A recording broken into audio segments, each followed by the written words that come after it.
Je vous salue tous. Dans cette vidéo, nous allons aborder la planète Terre dans toutes ses compositions et surtout les conditions de la vie sur Terre. Et c'est une présentation qui se fait dans le cadre de notre cours de géologie générale présenté par le professeur Bichara Théard. La présentation de cette vidéo se planifie suivant les trois parties suivantes. D'abord, la première partie sur les mouvements de la Terre dans l'espace, dans laquelle on aura la relation Terre-Soleil et la relation Terre-Lune. L'autre partie qui est l'atmosphère terrestre avec sa composition et sa structure. Puis on essaie de comprendre la dynamique de cette atmosphère. Et pour finir, on abordera l'hydrosphère terrestre dans la dynamique des eaux océaniques, des surfaces et en profondeur. Et puis énumérer les eaux atmosphériques. Nous sommes à la première partie, donc les mouvements de la Terre dans l'espace, où on va voir comment les relations Terre-Soleil-Lune ont rythmé notre vie. Nous savons que la Terre révolutionne autour du Soleil en 365 jours et quart. Pendant ce temps, notre planète s'incline d'un côté à l'autre pour définir ce qu'on appelle les saisons, tout en tournant sur elle-même en 24 heures, d'où ce qu'on appelle le jour. Parallèlement, la Lune gravite autour de la Terre. La durée entre deux occurrences d'une position relative de la Lune et de la Terre est appelée mois lunaire. On distingue d'une part le mois sidéral qui correspond à une révolution complète de la Lune autour de la Terre en 27,3 jours, ne tenant pas compte de la révolution terrestre. Et d'autre part, le mois synodique, couramment appelé lunaison, correspond à l'intervalle entre deux nouvelles lunes consécutives, où la Lune s'aligne sur l'axe joignant le centre de gravité de la Terre et du Soleil. Un mois synodique dure 29,5 jours. Dans cette diapositive, on voit le Soleil, la Terre et ses positionnements dans son plan elliptique. Au mois de décembre, l'inclinaison est dite maximale d'environ 23 degrés. Pour les habitants de l'hémisphère nord, c'est donc l'hiver, ce qu'on appelle solstice d'hiver ou solstice de décembre. L'angle d'inclinaison terrestre diminuera pour les nordistes jusqu'à 0 degré pour en définir ce qu'on appelle l'équinoxe du printemps.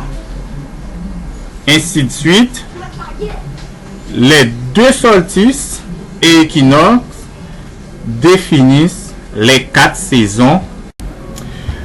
Le solstice correspond au moment de l'année où les rayons du soleil touchent la terre avec l'angle le plus incliné. Le solstice d'été représente la journée la plus longue de l'année et le solstice d'hiver la plus courte. L'équinoxe, quant à lui, correspond au moment où le soleil se trouve au zénith à l'équateur terrestre. La Terre se trouve alors à l'angle droit. Donc lorsqu'on considère les pôles avec les rayons du soleil.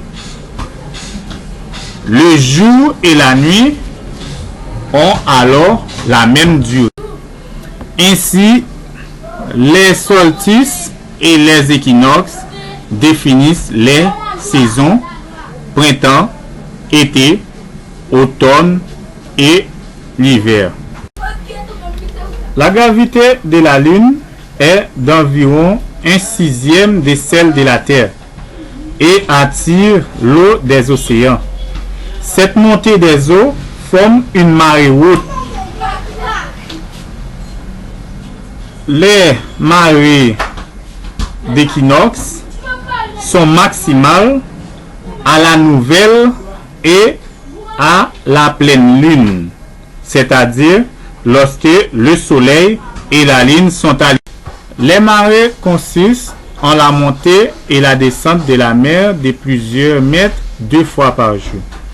Ce mouvement des marées trouve son explication dans 2 phénomènes physiques mêlant la Terre, le soleil et la lune.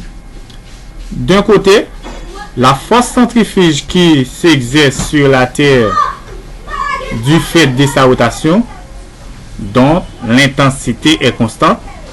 D'un autre côté, l'attraction gravitationnelle de la Lune et du Soleil sur les océans, dont l'intensité est variable puisqu'elle dépend de la distance de la Lune et du Soleil par rapport à la Terre.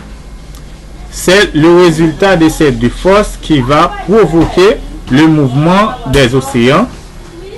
Le côté de la Terre face à la Lune va voir ces océans monter car ceux-ci sont attirés par l'attraction gravitationnelle de la Lune. Du côté opposé à la Lune, le plus grand éloignement de la Lune et la Terre faisant obstacle. C'est la force centrifuge qui va l'emporter et qui va repousser l'eau, faisant monter le niveau de l'océan. Il y a donc toujours 2 boulettes d'eau de chaque côté de la Terre qui sont les marées hautes et les marées basses. Nous sommes arrivés à la deuxième partie, donc l'atmosphère terrestre, qui est une couche d'un mélange de gaz de la nébuleuse de la Terre qui se refroidit. L'atmosphère, qui est l'une des conditions de vie sur Terre, comme vous pouvez le voir, est très mince et très fragile. Et voilà notre atmosphère prise depuis la navette spatiale NASA, orbite base à 400 km. Notre atmosphère est composée de l'air sec qui contient 78% d'azote et 21% d'oxygène et d'autres gaz qui sont présentés sous forme de traces et structurés en couches ou strates dans laquelle les concentrations, les températures et les pressions diffèrent significativement. Comme preuve, 9/10 de la masse de l'atmosphère est dans les premiers 18 km d'altitude. L'atmosphère terrestre nous protège également des rayonnements cosmiques. Donc, à l'image, là, on voit que les rayonnements solaires sont généralement absorbés ou réfléchis par l'atmosphère terrestre. Et en plus, il y a une couche qu'on appelle couche d'ozone, d'accord, qui essaie d'absorber les rayonnements ultraviolets venant du cosmos.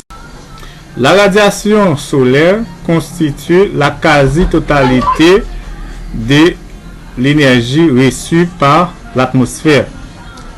Elle est responsable des circulations dans l'atmosphère et dans les océans, lesquelles influencent le temps et les conditions climatiques, la radiation solaire sont des courtes longueurs d'onde. Quand elle arrive au contact de l'atmosphère, la radiation solaire se décompose ainsi.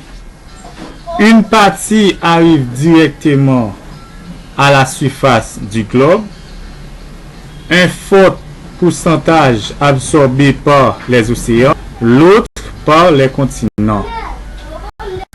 Une partie absorbée par les gaz comme le monoxyde de carbone, et l'ozone, l'oxygène, etc. Et une autre partie retourne dans l'espace après réflexion sur la surface du globe. Dans cette diapositive, nous avons ensemble des gaz produits par les activités. La Terre produit à son tour sa propre énergie et sa radiation est de grande longueur d'onde. Cet équilibre va être perturbé lorsqu'on va interposer des couches de gaz à effet de serre. Les gaz à effet de serre produits par l'homme vont bloquer les longues radiations terrestres tout en laissant passer une bonne partie des courtes radiations solaires. L'accumulation de la chaleur va alors réchauffer l'atmosphère. Le déséquilibre thermique à la surface du globe est donc le moteur de la circulation atmosphérique. Donc, si on veut citer des différents facteurs responsables du déséquilibre thermique à la surface du globe, on peut citer la chaleur du sol, l'incidence des rayons solaires, la circulation océanique, la rotation de la Terre et les marées humaines. Et le principal responsable est donc l'incidence des rayons solaires. Si on regarde dans la légende des températures, on voit l'intensité dans les zones équatoriales, tropicales. L'intensité de la chaleur est longtemps plus grande comparée aux zones polaires. Donc là, il y a eu déséquilibre thermique sur la Terre et ça va provoquer ce qu'on appelle les cyclones, ainsi de suite.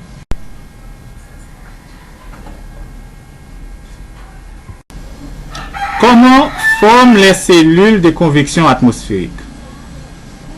Aux basses latitudes, donc près de l'équateur, l'air chaud et humide s'élève et forme une zone de basse pression. L'air élevé et chaud déplace alors vers les pôles et perd de l'énergie. Arrivant aux environs 30 degrés de latitude, l'air refroidi et plus dense descend et crée une zone de haute pression.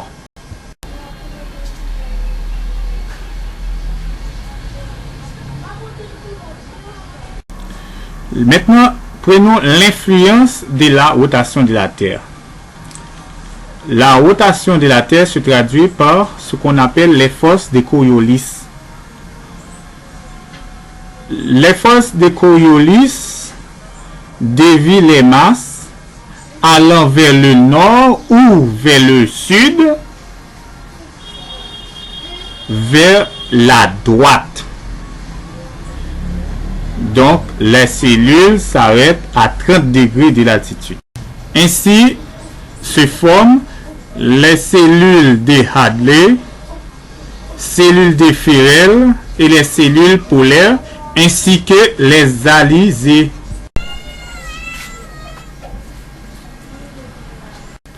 Enfin, nous sommes arrivés à la dernière partie, à savoir l'hydrosphère terrestre, qui est un constituant qui a permis l'apparition de la vie et qui est indispensable. Le climat est une manifestation de l'agencement de l'atmosphère et des océans. La circulation des surfaces, ou encore appelée courant marin, est influencée par les vents, la force des Coriolis et les continents. Là, nous avons une cartographie des courants marins des surfaces. L'écoulement ne se fait pas seulement en surface. L'écoulement se fait également en profondeur. On appelle ça la circulation profonde. Dans une circulation profonde, l'océan est stratifié et la couche intermédiaire entre la couche des surfaces et les couches profondes, on l'appelle thermocline. Dans les années où les conditions climatiques sont dites normales, on voit que la thermocline est inclinée. Par contre, dans les années dites les années El Niño, la thermocline est quasi horizontale. Dans les années dites normales, l'accumulation de l'eau chaude se fait des continents à un autre continent. Par contre, dans les années d'El Niño, la circulation sera interrompue car la thermocline est horizontale, donc il va créer deux convections. Là, dans cette diapositive, nous avons un exemple type des perturbations que peut produire ce qu'on appelle les phénomènes El Niño et La Niña. Regardons de plus près les conditions ou encore les situations climatiques. Dans le cas d'une situation climatique normale, on voit que le vent alizé donc entraîne l'eau dans son mouvement et le déplacement se fait depuis les côtes pacifiques Est jusqu'aux côtes pacifiques Ouest. Et arrivant ici, l'eau descend et il y a un courant en profondeur qui part du côte pacifique Ouest vers le côte pacifique Est. Donc, il y a là dans la situation normale. Par contre, en situation climatique El Niño, on voit que la thermocline est quasi horizontale. Donc, il n'y aura pas de gradient de pression pouvant faire couler l'eau.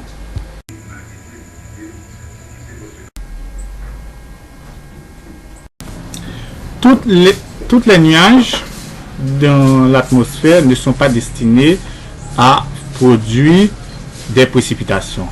Généralement, les nuages des suffixes nimbus ou nimbo désignent des nuages produisant des précipitations.